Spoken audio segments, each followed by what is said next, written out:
Tea. It's delicious. Well, folks, it is No Funny Business Friday. I'm on my second notebook. There are two things I'd like to talk about. The two things that can destroy a writer.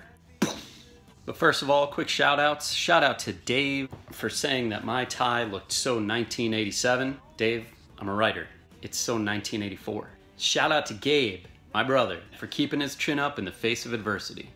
Now let's get to it. There are two things that will destroy a writer. Number one, perfectionism.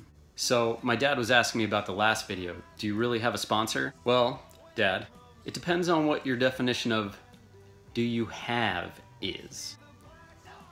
But what this tells me, folks, is that it was a joke that didn't fly over that well.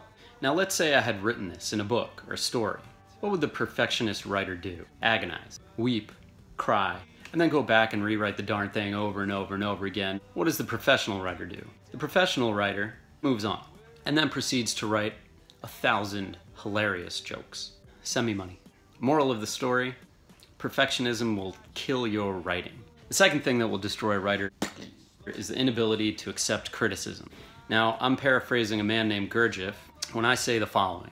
When somebody gives you a critique, either they're wrong, in which case you laugh because they're the fool, or they're right, and you say thank you.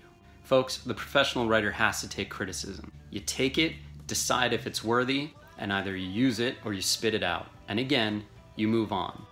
Folks, it's No Funny Business Friday, and there's been nothing funny here tonight. Please like and subscribe, and thanks so much for watching.